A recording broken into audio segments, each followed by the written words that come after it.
आदरणीय दर्शकबिन नमस्ते। धरानका पूर्व राजनीतिज्ञ, कवि, साहित्यकार एवं शिक्षा प्रेमी कृष्ण प्रसाद श्रेष्ठ धरानको पुर्ख्यौली विजयपुरलाई नियाल्दा भन्ने शीर्षकमा उहाँले लेख्नु भएको लेखको सम्बन्धमा म वाचन जस्ताको त्यस्तै गर्न गइरहेको छु। आफ्नो जन्म शताब्दी हर्ष उल्लासका साथ मनाइरहेको बेला धरानको आफ्नो विगत, वर्तमान र भविष्यका बारेमा पुनः गहिरिएर सोच्नु नितान्त वाञ्छनीय देखिन्छ।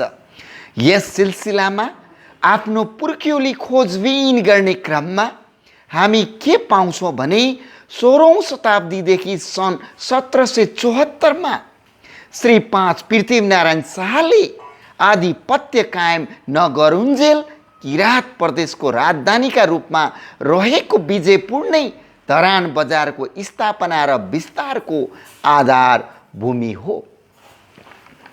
विजयपुरको ऐतिहासिक महत्त्वसँगै गाँसिएको धरान बजार विक्रम सम्वत 1958 देखि प्रारम्भ भएको मानिन्छ। यो कुरा धरान एक परिचय पाता नम्बर 9 प्रकाशक धरान नगरपालिका 2050 मा उल्लेख गरिएको छ। यसरी धरान नगरपालिकाले धरान बजारको विकास विक्रम सम्वत 1958 देखि भएको हो र यसको आधारभूमि किराँत राजधानी विजयपुर हो भनी मान्यता दिएको छ। यस क्रममा धरानको विकासको चर्चा गर्नु अघि यसको विगत बारे केही सान्दर्भिक चर्चा गरौँ। पुस्तकमा वर्णन गरिएका धार्मिक महत्त्वका अन्य कुरालाई एकछिन पन्छाइ विजयपुर बजारको निर्माण बारे के रहेछ भनी उछिन्दा रुद्राक्षरण्य महात्म्यमा उल्लेखित तलको प्रसङ्ग सान्दर्भिक देखिन्छ। देवतालाई बस्न भनी विश्वकर्माले त्यो पहाडमाथि विजयपुर नामको सहर बनाए। सहर वरिपरि रत्न जडेको गिर्जा थियो। मणि मोती सुवर्णका ढोका थिए। रत्नले सहर भरिपूर्ण थियो।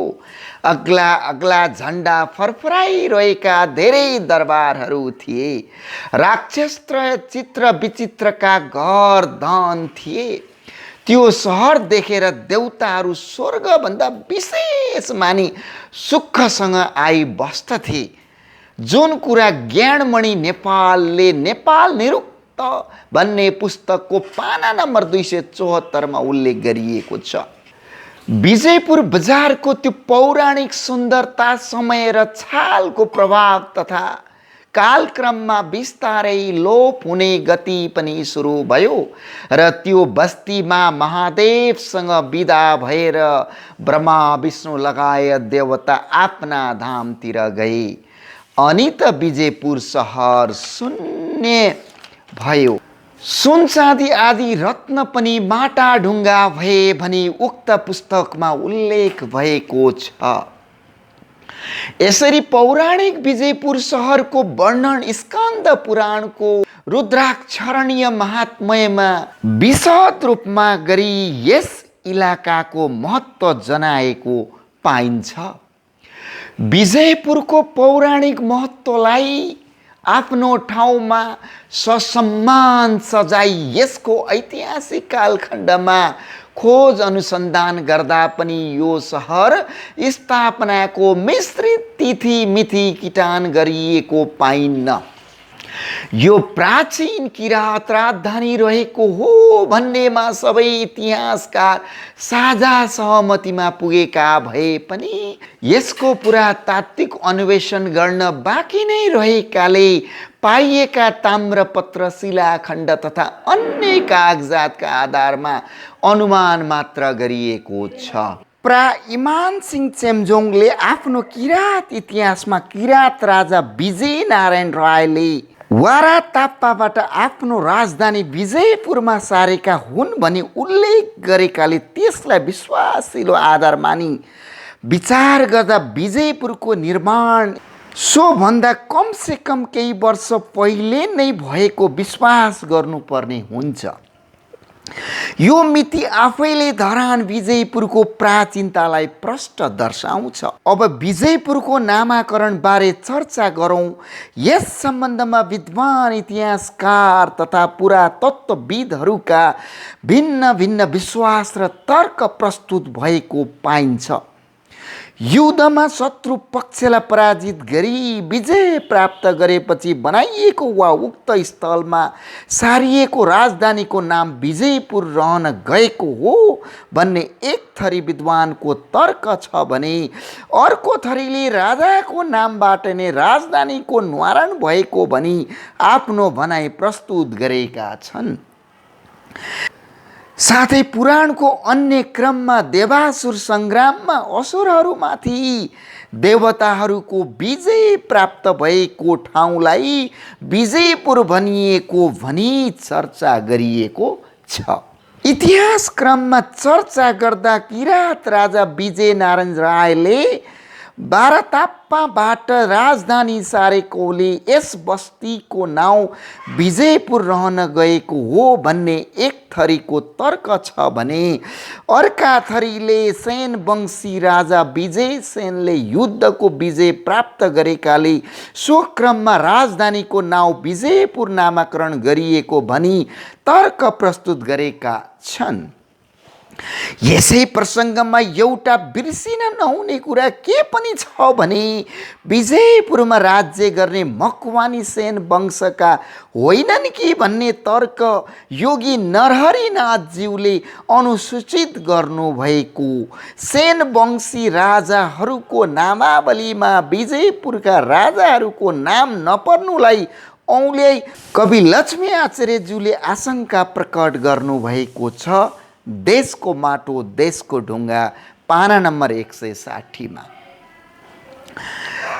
अझ अर्को तर्क पनि गरिन्छ। महाभारत कालखण्डमा पाण्डवहरूले यसको वेदी बनाएको ठाउँ वेदीपुरबाट अपभ्रंश भई विजयपुर हुन गएको हो।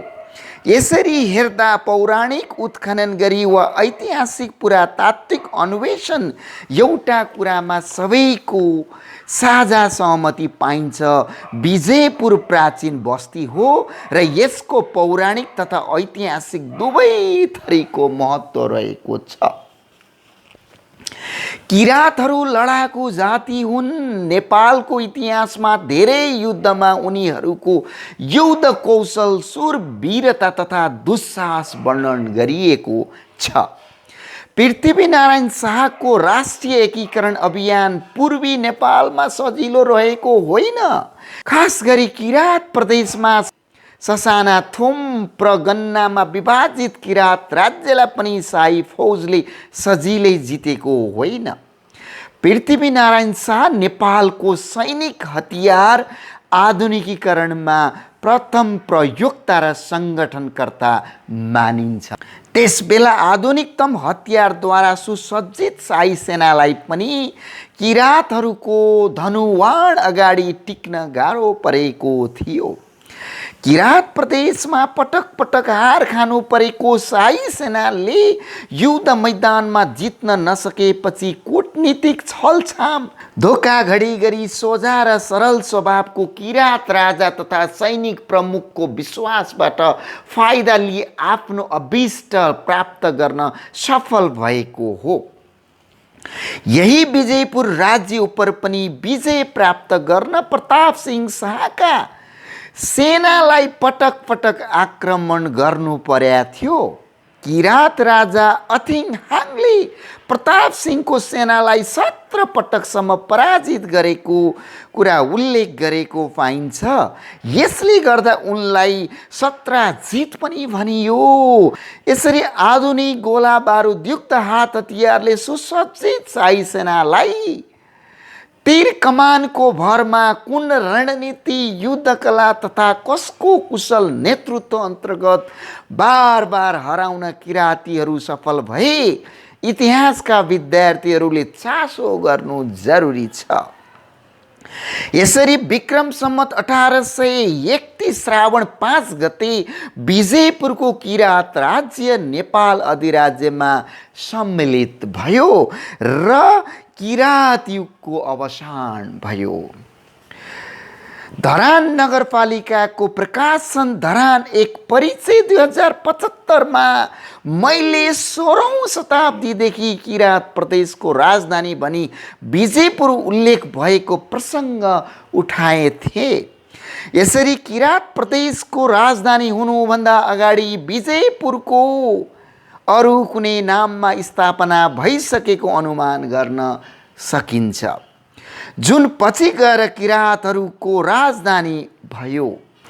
यस प्रसङ्गमा किराँतहरूले राजधानी बनाउनु पूर्व सो नगर कसको अधीनमा थियो त भन्ने प्रश्नमा पुरातत्त्वविद ज्ञानमणि नेपालले विजय नारायण कोचे राजा थिए र यिनलाई मुकुन्द सेनका छोरा लोहाङ सेनले जिती मोरङ सेन भूमिमा मिलाएको लक काट्नु भएको थियो।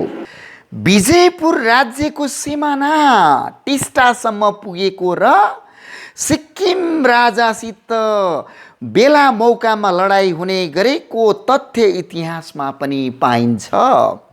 तर हिन्दू धर्मी बङ्गाली मूलका राजा विजय नारायणका वंशले राज्य प्रशासन समाप्तिपछि आफ्नो विगत राजघराना सम्झाउन राजवंशी थर लेख्न लागेका थिए भन्ने तथ्य इतिहासकार नेपालले औँलाउनु भएको छ। यस परिप्रेक्ष्यमा विजयपुर नाउँ कुनै कोची राजा विजय नारायणको नामबाट रहन गएको त होइन भन्ने प्रश्न एकातिर छँदैछ भने विजयपुर बजारको उत्तरतिर नारायणपुर टोल पनि विजय नारायणकै नामबाट रहेको आशंका पनि गर्नु पर्दछ। तर पथिक कवि लक्ष्मी आचार्यले भने विजयपुरका ब्राह्मण राजाहरू लक्ष्मी नारायण, रूप नारायण, वीर नारायण, नर नारायण, जगत नारायण, आदि नारायण इत्यादिको नामबाट नारायणपुरको नाउँ रहेको भन्ने लक काट्नु भएको छ। तर यो ब्राह्मण राजाहरूबारे इतिहासमा अन्त कहीँ पढ्न पाइएको छैन। यस प्रकार पौराणिक एवं ऐतिहासिक रूपमा विख्यात विजयपुरको ऐतिहासिक महत्त्वसँगै गाँसिएको धरान बजारको विकास विक्रम सम्वत 1958 देखि प्रारम्भ भएको मानिन्छ भनी विजयपुरको आधुनिक विकासक्रमलाई धरान नाउँबाट विक्रम सम्वत 1958 देखि प्रारम्भ भएको मान्यता दिएको देखिन्छ। पुस्तिकामा यसरी सालकिटान गर्नुपर्ने आधार के हो भन्नेतर्फ कतै कुनै सङ्केत पनि उल्लेख भएको पाइन्न। विक्रम सम्वत 1970 मा भएको धरान विजयपुर परगन्नाको पहिलो नापी जङ्गल फडानी गरी बस्ती बस्न लागेको 17 वर्षपछि प्रारम्भ भएको मानिन्छ। कोही पुराना वरिष्ठ व्यक्तित्वहरू धरानमा विक्रम सम्वत 1957-58 मा बस्ती बस्न थालेको सम्झना गर्नुहुन्छ, तर यसको लिखित अभिलेखको प्रामाणिकता पाइएको छैन। ज्ञानमणि नेपाल चाहिँ विक्रम सम्वत 1960 मा चन्द्र शमशेर श्री 3 भएको कालमा विजयपुर दक्षिणपट्टि तल मैदानमा 4 कोसे जङ्गलको फडानी गर्न प्रारम्भ भएको अनुमान गर्नुहुन्छ। जङ्गल कटानीको सिलसिलामा आरावाल बस्ती बसेको अनुमान गर्नुहुन्छ। यसरी धरानको स्थापना चन्द्र शमशेरको हुकुम प्रमाङ्गीबाट भएको तथा जङ्गल कटानी गरी सो क्रममा आरावालहरूको पहिलो वासस्थानका रूपमा बस्ती प्रारम्भ भएको नेपाल ठान्नुहुन्छ। भूपाल मानसिंह कार्कीले चाहिँ यसमा अलिक बेग्लै विचार पोख्नु भएको छ। आफ्नो आत्मकथा मेरो जीवन यात्रामा उहाँ भन्नुहुन्छ, मेरो बुबाज्यू 10 वर्ष लागेपछि सम्बत 1940 सालमा आफ्नो घर काठमाडौँ 32 पुतली जाने मनसायले धनकुटाबाट हिँड्नु भएको छ। धनकुटाबाट उहाँ विजयपुर डाँडामा एकजना आफ्नो मितेरी साइनो पर्ने श्रेष्ठ थर भएका व्यक्तिको घरमा बस्नु भएको थियो। भूपाल मानसिंह कार्की मेरो जीवन यात्रा पाना नम्बर 58 मा यसरी विक्रम सम्मत 1940 मै धरानको स्थापना भइसकेको तथ्यतर्फ उहाँको सम्झना रहेको देखिन्छ। यति मात्र होइन, अर्को प्रसङ्ग र ठाउँमा आफ्नो शुभकामना मन्तव्य दिँदै भूपाल मानसिंह कार्की भन्नुहुन्छ, मेरो बुवाले आज्ञा भएअनुसार र विकास हुँदै अहिलेको अवस्थामा पुग्न सकेको थाहा हुन्छ, जुन कुरा श्री बहुउद्देश्य पब्लिक हाई स्कुल धरानको स्मारिका सम्पादक पण्डित छविलाल पोखरेल, मेघराज शर्मा, हरिहर प्रसाद शर्मा 2047 मा उल्लेख गरिएको छ।